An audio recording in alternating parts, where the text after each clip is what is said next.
என்ன ஒரு கேடுகட்ட அரசாங்கம் இந்த திரிவிடியா ஸ்டாக் அரசாங்கம். மாநிலத்தை அழிக்கிறது, அடுத்த தலைமுறையை அழிக்கிறதுக்கு இதுக்கு ஒரு டெபுட்டி சீஃப் மினிஸ்டர் வேற ஒரு கேடா? No no no please wait. என்ன சார்ஜ் பண்ணப்படாது, புரியுறதா?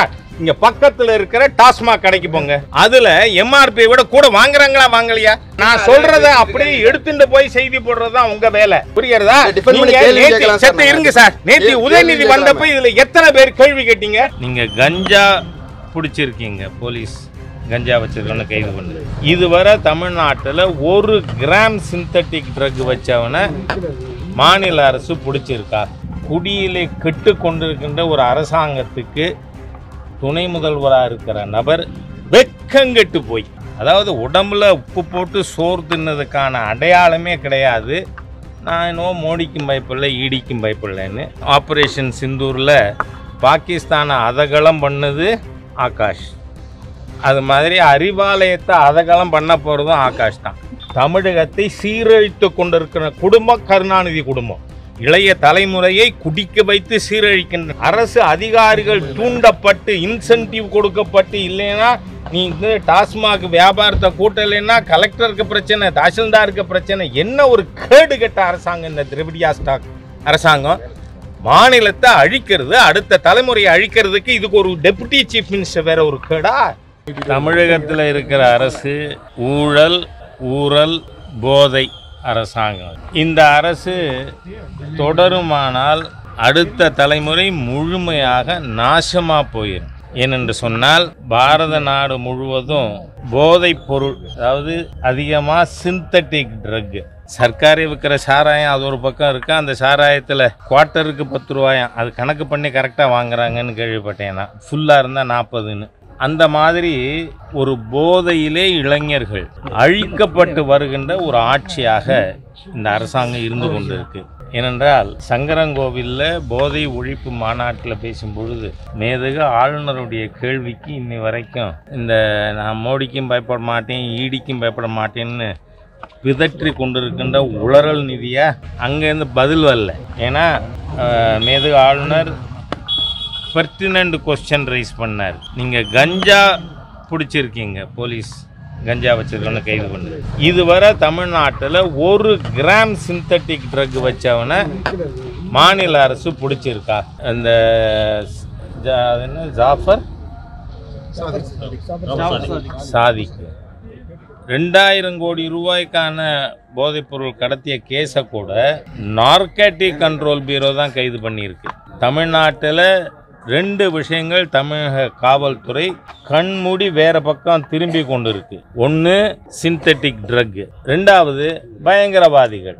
எந்த பயங்கரவாதி மண்ணடியில் போய் இறங்கி கைது பண்ணாலும் அது என்ஐஏ, தமிழ்நாடு போலீஸ் இல்லை. ஆகவே தமிழ்நாடு போலீஸு பயங்கரவாதிகளையும் கைது செய்யறதில்லை. இந்த சிந்தட்டிக் ட்ரக் வச்சிருக்கிறவன் மெத்தோபெட்டமின் மாதிரி அது 1 கிராம் கூட இது வரைக்கும் இது கைப்பற்றப்படவில்லை. அது மட்டுமில்லை, நாம் கேள்விப்படுகின்ற விஷயங்கள் நமக்கு கவலை அளிக்கக்கூடியதாக, அச்சமுறக்கூடியதாக இருக்குது. சிபிஎஸ்சி ஸ்கூலுக்கு முன்னாடி, சென்ட்ரல் ஸ்கூலுக்கு முன்னாடி எங்கெல்லாம் தமிழ்நாடுடைய இன்டெலிஜென்சியாவினுடைய குழந்தைகள், IAS IPS officers, lawyers, chartered accountants, engineers, doctors, இவர்களுடைய குழந்தைகள் படிக்குதோ அங்கெல்லாம் பொட்டலம் வைக்கிறான். ஆகவே இந்த கருணாநிதியின் குடும்பம் ஆட்சி தொடருமானால் தமிழ்நாடு முழுமையாக அழிந்து போகும். ஏன்னா இன்னைக்கு நீங்கள் பார்த்தீங்கன்னா, இப்போ நேத்திக்கு கூட 3 பேர் கொலை முயற்சியில் ஈடுபட்டிருக்காங்க. என்ன செய்தியில் எல்லாம் ஊடக நண்பர்கள் தான். நான் ரொம்ப அதனால உங்கள் மேலே ஒரு பெரிய மரியாதையே வச்சுருக்கேன். அதில் டிவியில் ஓடும்பொழுதே ஸ்க்ரோலிங் என்ன போடுறீங்க? குடிபோதையிலே தாக்கினான், குடிபோதையிலே கொலை செஞ்சான். ஆகவே இன்னைக்கு குடியிலே கெட்டு கொண்டிருக்கின்ற ஒரு அரசாங்கத்துக்கு துணை முதல்வராக இருக்கிற நபர் வெக்கங்கெட்டு போய், அதாவது உடம்புல உப்பு போட்டு சோறு தின்னதுக்கான அடையாளமே கிடையாது. நான் இன்னும் மோடிக்கும் பயப்படல, ஈடிக்கும் பயப்படலன்னு. நீங்கள் ஊடக நண்பர்கள் என்ன மாதிரி இருக்கிற சாதாரண ஒரு கட்சியின் அடிமட்ட தொண்டனை விட உங்களுக்கு அறிவு, ஆற்றல் அதிகம். நீங்கள் உயர்நீதிமன்றத்தில் முதல்ல டாஸ்மாக்கு தடை கேட்டு வழக்கு தொடர்ந்தது தமிழக அரசாங்கம். இது வரைக்கும் அரசு டிபார்ட்மெண்ட் ரைடானதுங்கிறது தமிழ்நாட்டில் இந்த திராவிடியன் ஸ்டாக் அரசாங்கம் தான். நீங்கள் அப்போது உடனே உயர்நீதிமன்றம் என்ன சொன்னது, நான் விசாரணை முடிக்கிற வரை தடையின்னு. விசாரணைகள் முடிந்து அதுக்கு ஜட்ஜ்மெண்ட் வர்றத என்ன தீர்ப்பு வந்தது, அமலாக்கத்துறையின் செயல்பாடு சரி, they can proceedன்னு. இப்போ நீங்கள் பார்த்தீங்கன்னா அதில் மாண்புமிகு பிரதமர் அவர்களுடைய உத்தரவின்படி நடந்த ஆப்ரேஷன் சிந்தூரில் பாகிஸ்தானை அதகலம் பண்ணது ஆகாஷ். அது மாதிரி அறிவாலயத்தை அதகலம் பண்ண போகிறதும் ஆகாஷ் தான். ஆகவே கருணாநிதியினுடைய குடும்பம் முத்துவோட பேத்தி புருஷன் இதில் இன்வால்வ் ஆகியிருக்கார். எப்படி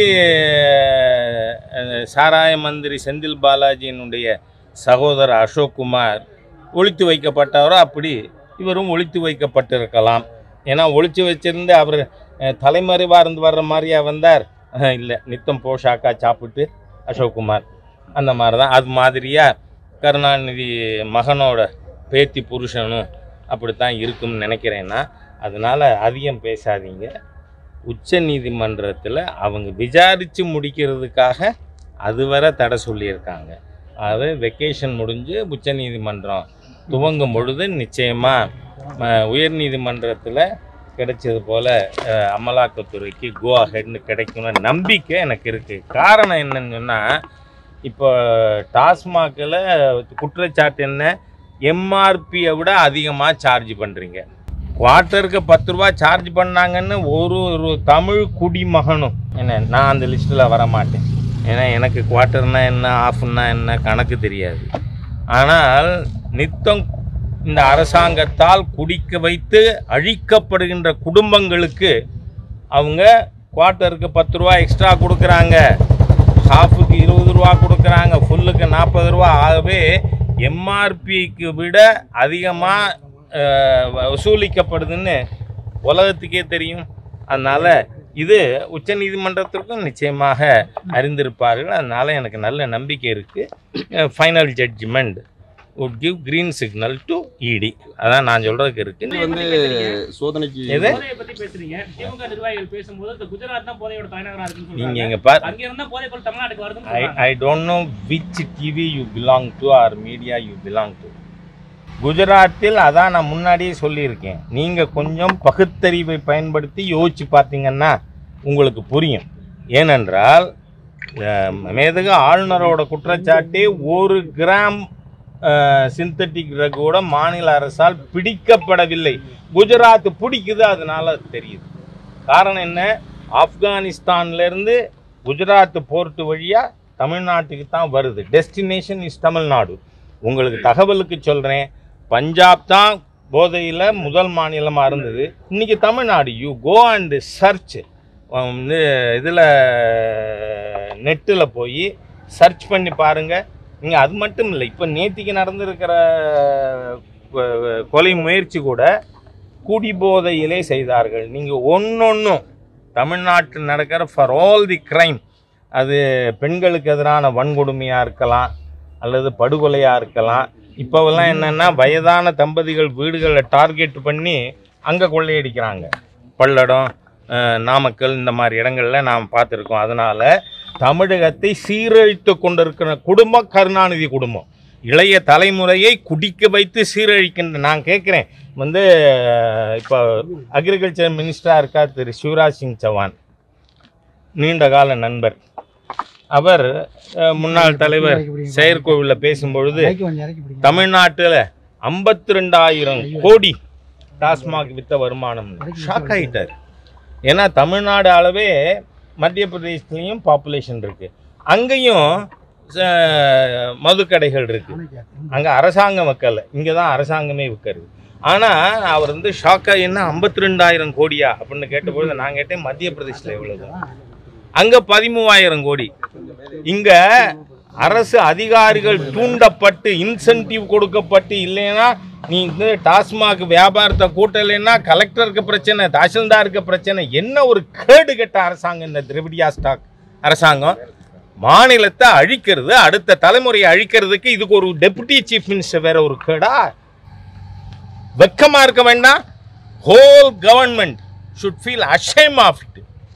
அவ்வளவு தூரம் கேடு கட்ட ஒரு அரசாங்கம் அதை டிஃபெண்ட் பண்ணி ஒரு ஊடகவியலாளர் பேசுறத என்னால டைஜஸ்ட் பண்ண முடியாது. நன்றி.